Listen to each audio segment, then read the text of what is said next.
Hey guys and girls, my name is Alan and welcome to today's gameplay commentary. So as you can see, I got a bit of Uncharted 4 multiplayer footage for you to enjoy today. And basically, it's the first ever match of King of the Hill that I'll be posting to the channel. It's not the first ever game that I've played, but it's the first game that I've ever posted to the channel. So if you've never seen it before, or if you've never seen me play it before, then I guess you can enjoy it today. And it's not a game mode that I really enjoy, but I did join a party and I wasn't party lead and they picked this, so I just rolled with it, went with it. And it's a sort of game mode that I would normally only play in a party anyway. Playing it solo I don't think is very fun. It's a game where if you start losing, it's very hard to come back, especially when you're playing with pubs who might not be that good, and if they're not communicating, not working well as a team, then unfortunately you are going to lose and you're probably just going to take a beating until the end of the match. So I don't really play it solo, but I don't really like the game mode anyway. I've kept asking for a hard point type game mode, but this is not like hard point, this is more like headquarters, and headquarters is better played with the team. I mean, most objective games are better played with the team, but King of the Hill headquarters in particular, I think that if you play well with a team and you communicate, then that's when you're going to be the most potent, most lethal. So yeah, for me solo this is not really enjoyable, but as I said, I'm in a party, so I just went with it. And yeah, so if I'm a little bit rusty, it's because I've been away from Uncharted 4 multiplayer for quite a while. I did jump back on last month, or technically the month before now. We're in August now, by the way, which is mental. Can't believe how fast this year's gone. So I did jump back on to complete my co-op survival trophies and to get the 3 stars done on crushing. So I had a bit of practice from that, but in terms of multiplayer, I haven't really played it since, I don't know, end of spring, possibly something like that. So it's been a while, and even though I've been playing like Mass Effect Andromeda, which is still a third-person shooter, the mechanics and stuff are all different, and so I was just getting back into it. Had a few really dodgy games at the start of this session. This was like my first multiplayer session in a long time. Fortunately, as I said, I was in a party, so the rest of the team sort of helped me out a little bit. But if I'd have been playing solo, I probably would have struggled really badly. But then again, as I said, I got an invite and I joined the party. I didn't really set out to play multiplayer.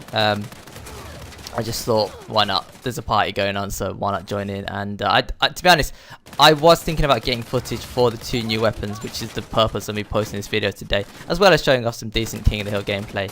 Nice little cheeky clip there.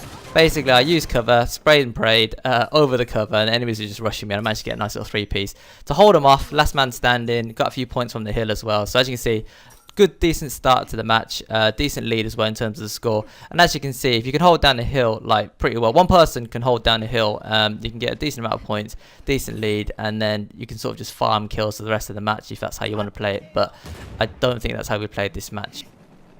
Anyway, so as well as showing off King of the Hill, the finalized version, and obviously the first time I've ever played, well, the first time I've ever showed the footage on the channel, I'm also going to be talking about the 2 new weapons. Well, one of the new weapons. So there were 2 new weapons added, as well as obviously some changes to the game during the June update, the Classics Throwback DLC.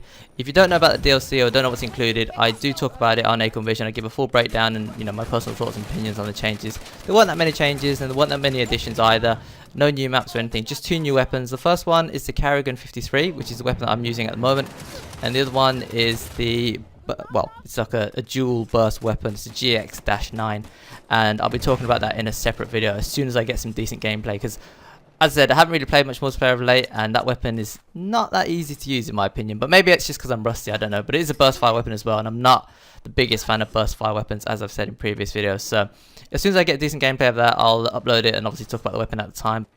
But today, as I said, we're going to be talking about the Carrigan 53 because that's the weapon that I'm using at the moment in the match, and I think this gameplay was actually pretty decent, so that's why I've chosen it for the topic of today's video, as well as, of course, the King of the Hill gameplay. So the Carrigan 53, in my opinion, is very similar to the Type 95. It's probably just a variant of it. They've changed the aesthetics, but it looks still kind of similar, and I think it operates in a similar sort of way as well. There are, however, 2 major differences. Now, the first one is that the Carrigan has a higher rate of fire than the Type 95, but the trade-off is it has a lower damage and higher recoil at long range to mid range. So whereas the Type 95 is sort of a mid to long range, slow firing but heavy damage assault rifle, the Carrigan 53 is a CQC close to medium range, but I'd say probably more closer range, CQC type SMG-esque weapon. So it's got high rate of fire, it's got low damage, good for CQC, not so good at long to mid range. And you'll see, I don't know if I use it at long to mid range. As I said, this wasn't my first match with the weapon, so I knew not to use it at sort of long to mid range because it just wasn't very good. enemies take a lot of bullets to down at sort of mid to long range, especially long range, and obviously you're going to struggle to hit those shots anyway, so there's no point bother trying to do it. The good thing about this map is that it is CQC, which is why I thought it was a good time to try it out. And I mean, as you've seen some of the scenes that were earlier, when I was using it to spray from cover, for example, it just shows that this weapon does work well in CQC, especially when sort of under pressure and you're just blind firing. Obviously, you can do that with a lot of other weapons as well. And I guess that brings me on to my next point, is that because it's an SMG, obviously I would compare it to things like the P90 and the other SMGs in the class. And to be honest, I think the P90 still is king. The Carrigan 53 is a good weapon, but the P90 I think I can use better at long range because the recoil is a lot easier to handle. Even though obviously you don't really set out to use an SMG at long to mid range, the P90 in my opinion is still better overall than the Carrigan 53. And the P90 is, yeah, the undisputed SMG. I mean, before the P90 came out, some of the other weapons were sort of similar to each other, and even some of the pistols probably took the role better of an SMG than the actual SMGs in the class themselves. But since P90 came out, I don't think there's been a better weapon in that sort of category, and for its purpose of being CQC and even spray and pray in some cases. So the Carrigan 53 it's okay to use, but as I said, there are better weapons to use, and unfortunately I do think it's just making up the numbers rather than adding any sort of meaningful change to the way that you might approach the game. Or if you're looking for a different weapon, then the Carrigan 53 is probably not it. And that's probably about it, to be honest. As I said, so high rate of fire, kind of weak damage, recoils a bit much, I think. I mean, again, it's an SMG, so you're meant to use it at mid-range to short range anyway. But I think given the damage per bullet, I just don't think that the recoil sort of, I don't know, I kind of want it to be a bit better at close range than it is. As I said, there are some other SMGs that I'd probably rather, well, I would definitely rather use in place of the Carrigan 53. But I don't know, I mean, if you've played it and you've used it, let me know what you think about it in the comment section below. That's just my personal thought and opinion on the weapon itself. I just don't think it replaces any of the existing weapons. And in terms of use, there's no real niche to it, This guy gets crapped on. I don't know. I mean, I guess he wasn't that good, but I mean, that's an example of me spraying and praying and in CQC, and I outgunned him. I can't remember what he was using. I can't really tell. But I mean, it just shows you that this weapon, CQC, is what it's designed for. But outside of CQC, it's not much more useful in my opinion than some of the other weapons. So if you want something that's all round, this probably isn't it. It's definitely a CQC weapon, but in my opinion, there are other better CQC weapons to use, such as the P90, some of the machine pistols, as I said. As I was saying, there's no real niche to this weapon. Basically, it doesn't have anything that makes it shine above any of the other weapons in the same category. So, P90's got the extended clip, for example. I think some of the other weapons have high rate of fire. If you're looking for straight up damage in CQC, then some of the machine pistols are really, really good. So, I mean, it just adds to the weapon pool, but I don't think you're missing out on anything if you don't yet unlock it. So, if you're still... Oh, man. So annoyed about this. This happened a couple of times in the evening. I don't know if it was laggy lobbies or maybe I don't know. I just assume that if I shoot someone and they're down, they don't, they can't melee me to death. But I don't know. It just caught me out a couple of times. It really annoyed me. Put a bit of a sour note into the evening, but I guess I could have rolled to avoid. But as I said, first game, first session. Well, not first game, but first multiplayer session in a long time. So I'm a bit rusty, but I think I did okay overall. But yeah, just one or two silly mistakes I could have avoided. What was I saying? I think that's about it. I don't know if there's anything else I need to cover in terms of the Carrigan 53. I don't know if you saw the scoreboard a little bit earlier, but we are down to 3 men. I don't know what happened to the other 2 players. I mean, you might have seen the little message that pops up on the screen from X-Page Van Zandt, and they said that basically the game had kicked them. I mean, obviously kick could mean anything. The game probably dropped them or lost connection or for whatever reason. It does happen, unfortunately. So we lost a party member because of that. Well, not necessarily a crucial time in the match, but I mean, it's a bit annoying because we're basically on the cusp of winning, and then suddenly we lose a player, and then obviously for some reason we also lost the 5th player, which was a pub. Not too sure why they left. I assume for similar reasons, probably a dropout or a disconnect or something, because usually you don't leave a game that you're actually winning, and where the team's sort of doing quite well, if I do say so myself. So as you can see, it goes to Center Hill, and I go to line up this nade, and in my eyes that's a pretty decent lineup in terms of a nade throw, and I predicted that they were going to come rescue that player, but then for some reason my nade just went flying all the way back by a couple of meters, so it must have hit the little hump and just bounced straight back.